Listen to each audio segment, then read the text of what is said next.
Climate change and environmental loss can feel overwhelming. But around the world, ordinary people are proving that change starts where you stand. The Goldman Environmental Prize honors grassroots leaders protecting our planet. Discover their stories at goldmanprize.org. Hey everyone, welcome back to the Black Hour, where real stories feel unreal and the unreal feels way too real. Tonight's story isn't just about a killer. It's about a place where people don't just disappear. They change. And once it starts, it doesn't stop. This is the Hollow Shift. In late October, just outside Bozeman, Montana, there's a stretch of road locals avoid after midnight. It cuts through miles of pine forest. No streetlights, no signal, nothing but darkness and the sound of wind moving through the trees. At mile marker 43, there used to be a gas station. Now it's just a boarded-up building with a broken sign that still flickers on some nights. People call it the Hollow Stop, not because it's empty, but because of what people say they feel when they step inside. Liam Carter didn't believe in any of that.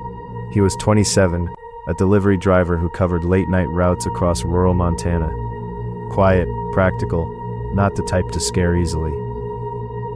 On a cold Thursday night, his truck ran low on fuel about 10 miles from Bozeman, and his GPS rerouted him straight toward mile marker 43. At 1:38 a.m., Liam pulled into the lot. The place looked dead, windows boarded, doors chained. But one thing didn't make sense. The open sign was glowing. He stepped out of the truck, and the air felt off. Not colder, just heavier, like stepping into a room where someone had just been arguing. Liam knocked on the door. No answer. He walked around the building, boots crunching on gravel, when he heard a soft metallic click from inside. The door unlocked on its own. Liam hesitated, then pushed it open. Inside, the station looked normal. Too normal. Lights buzzing overhead, shelves stocked, coffee machine humming, like it had never shut down. Behind the counter stood a man in a faded uniform with a name tag that read Daniel. "Evening," Daniel said without looking up. Liam frowned. "I thought this place was closed." Daniel didn't answer. He tilted his head, as if listening to something Liam couldn't hear, and then whispered, "It's starting." The lights flickered. Liam stepped back. "Look, I'm just gonna leave." That's when the pain hit, sharp and twisting in his hand. He looked down. His fingers were bending, not breaking, bending, like soft plastic being reshaped. Liam screamed, crashing into a shelf. Chips fell, bags bursting open, but nothing made. In the face of climate change and environmental loss, it's easy to feel like the challenges are too big to solve. But around the world, people are proving that change starts where you stand. The Goldman Environmental Prize honors grassroots leaders protecting our planet. Leaders like Alana Akok-Hurley, who helped defend Alaska's Bristol Bay from a massive mine, and Iroro Tonchi, who mobilized communities to protect Nigeria's rainforests from wildfires. Discover their stories and more at goldmanprize.org. Made a sound when they hit the floor. The entire place had gone silent. "Make it stop," he shouted. Daniel stepped out from behind the counter, calm and slow. "Can't stop what's already inside you." Liam's reflection caught in the glass door, and for a split second, it didn't match him. His reflection was smiling. Liam spun around. No one there. He looked back at the glass, normal again. His arm jerked upward, not by his control. His shoulder twisted, bones shifting under his skin like something crawling inside. "Why is this happening?" he yelled. Daniel was inches away now, close enough for Liam to smell something rotten. "Because you came in," Daniel said softly, "and it needed a shape." "A shape for what?" Daniel's eyes darkened. "For the next one." The lights went out. Total darkness. In the silence, Liam heard footsteps. More than one. Circling him. He backed into the counter. "Who's there?" Something brushed past him, cold, wet. Then a voice whispered right next to his ear. His own voice. "We're almost ready." The lights snapped back on. Liam was alone. Daniel was gone. The counter empty. The door wide open. Liam stumbled outside, gasping. His truck was still there, engine running. He jumped in and drove without looking back. At 2:17 a.m., he reached the outskirts of Bozeman. Streetlights, houses, normal life. He pulled over, breathing hard, hands shaking. He looked at them. They looked normal. "I'm fine," he whispered. "I'm fine."